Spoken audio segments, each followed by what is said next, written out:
Hey, everybody, you had a good summer and are having a good autumn so far. I just wanted to show off a recent bulk lot of Antoniniani, or double denarii, I purchased.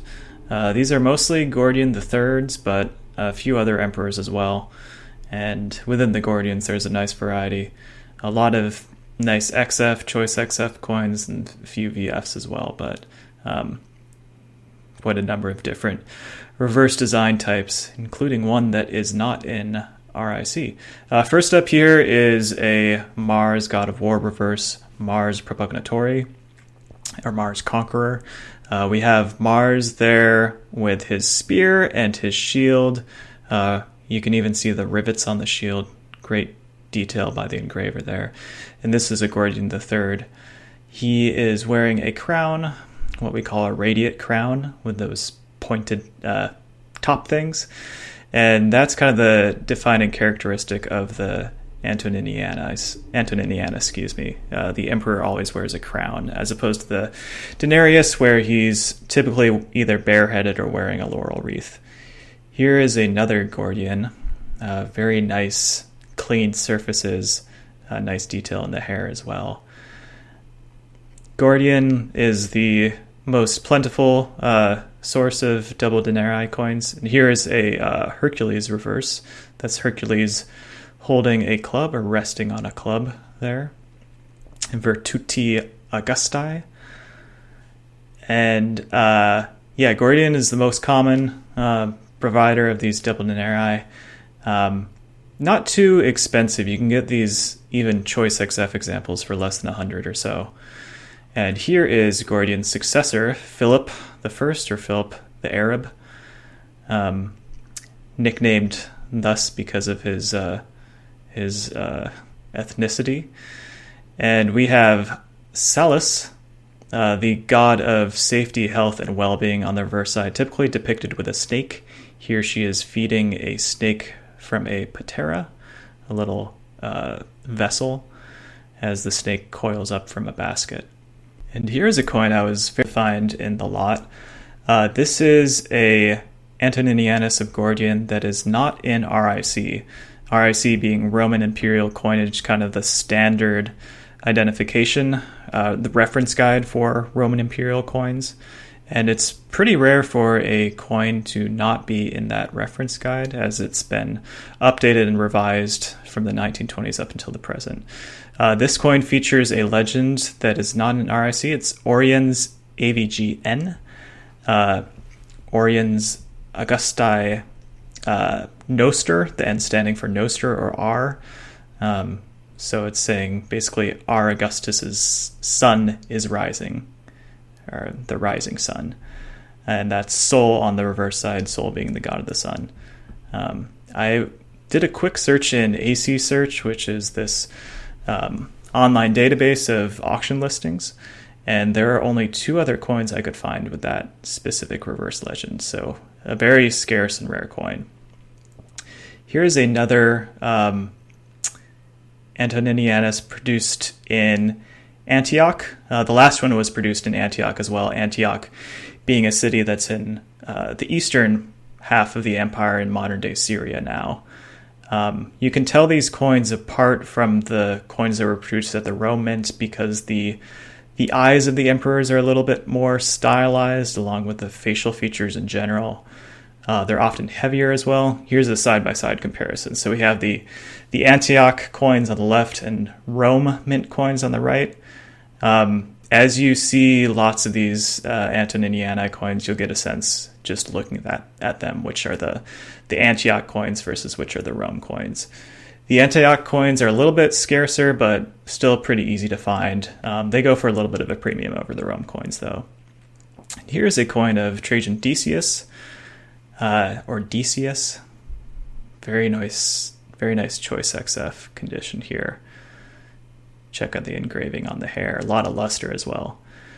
This features Dacia, the personification of the province of Dacia, holding a staff that some say has a donkey's head on top. Others say it's a Draco or a dragon head. It's kind of up for debate still. And here's a coin of Herenia Etrusilla, wife of Decius. Roman empresses also appeared on the Antoniniani coins, and they're even more affordable than those of the emperors. This one has some nice golden toning with a little bit of a red blush as well. I sold this one recently on L5, a new auction platform that some of you might be familiar with. Recommend checking it out if not. And this is Pudicitia on the reverse side, Pudicitia being the Roman goddess of modesty, because they had a goddess for everything. And here is a Trebonianus Gallus, who reigned from 251 to 253 AD, just after Decius.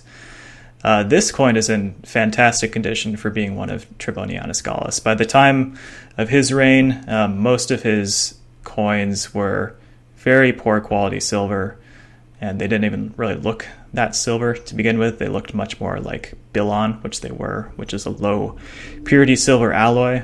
But this one has some really good metal. Nice strike on the obverse side.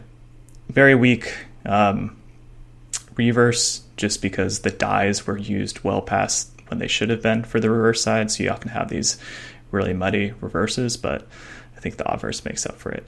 And here is Elagabalus, one of the earlier emperors to produce Antoniniani. Caracalla was the first, though I didn't have any of his in the lot. And this is another Mars god of war, Mars Victor reverse. Again, holding a spear, but this time holding a tropeion, or a military trophy. The Antoniniani of Elagabalus are often a little bit heavier, often above 5 grams or so, whereas once you get to the time of Gordian, Philip, Decius, the average weight drops to closer to 4 grams, and often even into the 3s. Here's another very minty Gordian. This features Jupiter on the reverse side, Jovi Conservatori, and this is a interesting design because you can see Jupiter is the big figure there, but then the small figure, a little bit ill-defined, is actually intended to be Gordian himself. So it kind of shows what the relative size of a Roman god was to a human, or at least what they perceive them to be. And here is a reverse featuring Apollo, god of music, god of the sun, god of 20 other things. And you can tell it pretty easily because he is resting his left arm on a lyre, and that is a musical instrument. Then Gordian here as well. Another Elagabalus. His coins often are a little bit thicker as well. Meteor, flans, more metal. And the silver purity is a little bit higher as well. People have done XRF studies on the silver purity of denarii as well as Antoniniani. And I believe in the time of Elagabalus, it was closer to 50%. And then once you get into the Gordian era, it dips 40% and then lower pretty quickly after that. Another one of Gordian with some nice toning here. I love the contrast between the design itself and the surfaces. Very crisp. This is Equitas, goddess of justice and equality on the reverse side, holding scales, and kind of similar to the modern day goddess of justice that you often see on state capitals, courthouses, that sort of thing, holding the scales. So a little Roman callback that you can see in the present day. Another Gordian here.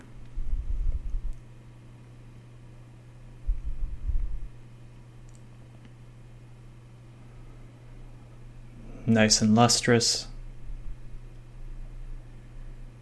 And this is the Eternal Rome reverse. This is one of my favorite reverses. It's Rome Aeternae, basically proclaiming the eternity of the Roman Empire.